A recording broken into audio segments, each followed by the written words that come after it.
Hello and welcome to this video tutorial on SonicOSX. My name is Rakesh and I'm a technical marketing engineer at SonicOSX. In this video, we're going to look at the overview of the policy tab in SonicOSX. The policy tab consists of three subtabs that are rules and policies, capture ATP, and endpoint security. Capture ATP and endpoint security are features that have been migrated from SonicOS, and the new re-architectured rules fall under the Rules and Policies tab. Now, the Rules and Policies tab has a settings section, which gives you a high-level overview of the services and the contention mechanism of what action has to be done when the services are not available. On the status page, you can take a look at the signatures, verify if they are downloaded or not, look at the content filter server status, and so on. The Security Policy tab houses all of the unified rules in SonicOSX.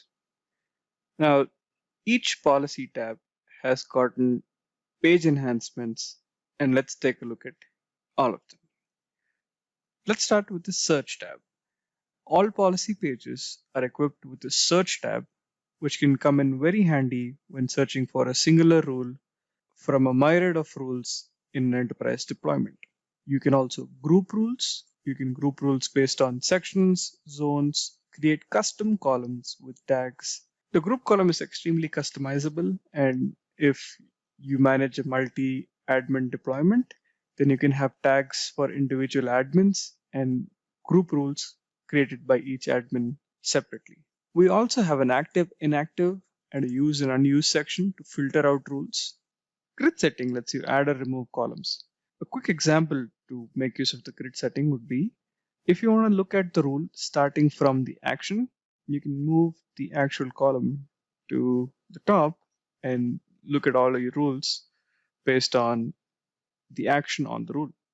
By default, SonicOSX has no security rules, and you'd have to create LAN to WAN rules in order to give internal device access to the external network.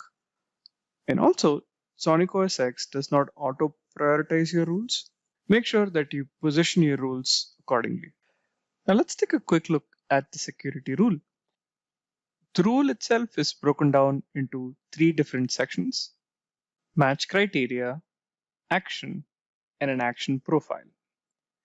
Now the match criteria lets the firewall determine if the rule has to be triggered or not. If the traffic matches the match criteria, then the rule action and services and action profiles are triggered.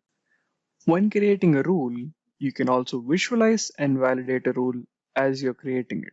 Visualization reduces the learning curve for an administrator who is not familiar with the SonicOS ecosystem.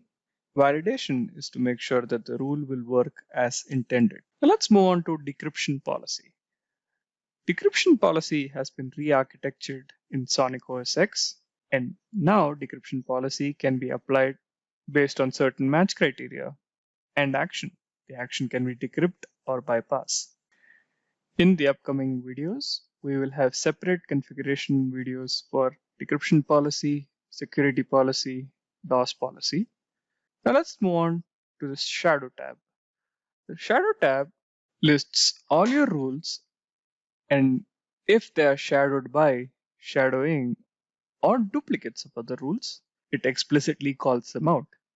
An administrator can look at this and edit his rules to make sure that the rules do not shadow each other and delete duplicate rules. Thank you for watching and stay tuned for more videos on SonicOSX.